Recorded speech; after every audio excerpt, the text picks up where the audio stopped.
We have three headline-making stories tonight. Another killing by a police officer fuels the protest for justice and racial equality. COVID-19 cases are back on the rise as the United States works on opening up. But first, a historic ruling from the U.S. Supreme Court today outlawing job discrimination on the basis of sexual orientation or transgender identity. John Yang breaks down what the justices said and what it means. The court's decision declaring that a 6-decade-old civil rights law protects gay and transgendered workers from employment discrimination was stated clearly and simply. An employer who fires an individual for being homosexual or transgender fires that person for traits or actions it would not have questioned in members of a different sex. Sex plays a necessary and undisguisable role in the decision, exactly what the law forbids. Justice Neil Gorsuch, a member of the court's conservative faction, wrote the opinion and was joined by Chief Justice John Roberts and the 4 liberal justices in the 6-3 majority. The ruling is a milestone for gay rights and comes at a time when minorities across the country are speaking out for justice. What do we want? Justice! When do we want it? Now! As in this joint Black Lives Matter and LGBTQ rights march yesterday in Los Angeles. Before today's decision, it was legal in 28 states to fire someone or refuse them a promotion simply because they were gay or transgender. Marcia Coyle is chief Washington correspondent for the National Law Journal. I think it is fair to call it a landmark decision. One, because it's been a long time coming, long sought by the LGBT community. We don't know yet all the implications of the decision.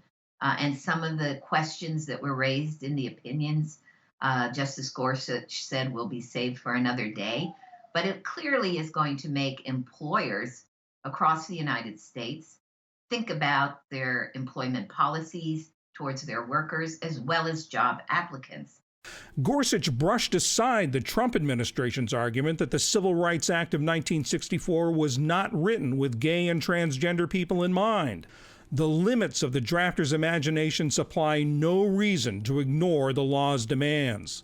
In dissent, Justice Samuel Alito, writing for himself and Justice Clarence Thomas, was just as blunt. There is only one word for what the court has done today: legislation. It was the Supreme Court's first significant gay rights decision not written by retired Justice Anthony Kennedy, who stepped down in 2018.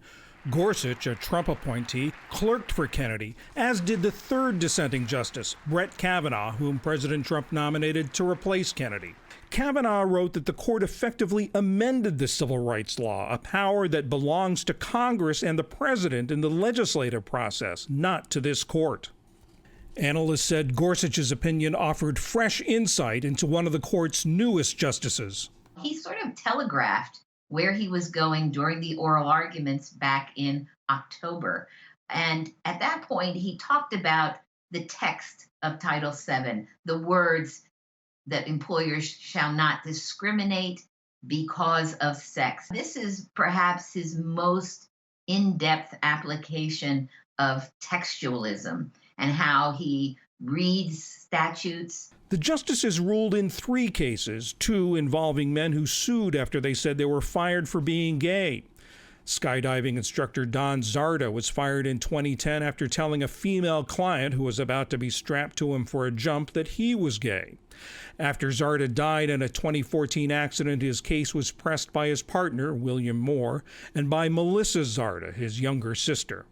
It was a double standard. If he would have, casually mentioned his wife while he was on a skydive, nothing would have happened. And he felt like he mentioned his husband and he got fired for it. So not only was it really painful for him, but that he never wanted anybody else to go through anything like this. The other case involved Gerald Bostock, who was fired from a county job in Georgia after he joined a gay softball team. I did nothing wrong.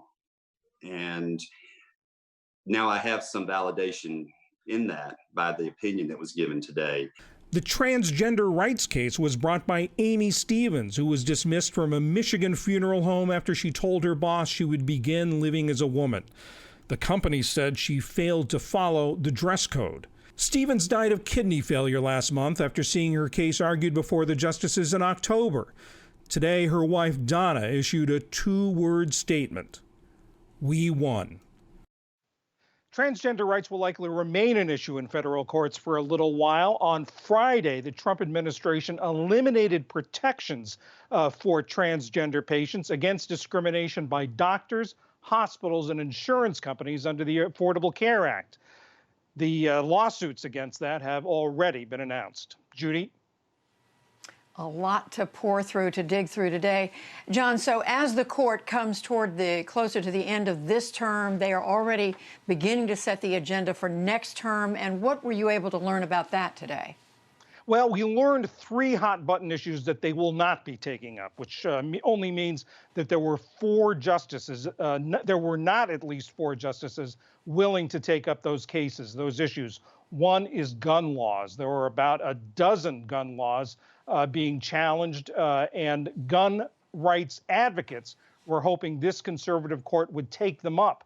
The court turned them all down. That draw a little bit of a rebuke from Justice Clarence Thomas, writing for himself and Justice Kavanaugh. He said surely this court would take up restrictions on free speech, or he pointedly added restrictions on the right to an abortion, to access to an abortion. But today, faced with a petition challenging a restriction on citizens' Second Amendment rights, he wrote, the court simply looks the other way. Another issue that's getting a lot of attention now because of the police shootings and cases of excessive force by police is the doctrine of qualified immunity. This is a decades-old idea that the Supreme Court has set that police officers and other government officials cannot be sued in civil court unless they clearly violate the law or violate some clear constitutional standard. By coincidence, because all these cases were sent to the court before, there were about 8 cases that were being asked, the court was being asked to reconsider this doctrine. They turned them all down. And finally, state sanctuary laws. The court today rejected a bid from the Trump administration to review a California sanctuary state law that forbids state law enforcement officials from providing certain information to federal immigration officials. They said they're not going to review that, so that law stands. Judy, the justices usually like to wrap up their business by the end of June, but because of time they lost because of the pandemic, in the early days of the pandemic, they say they may be working into July this year. Well, we will be looking out for that. John Yang reporting not just on what the justices ruled on, but what they have declined to rule on. A lot on your plate. Thank you, John.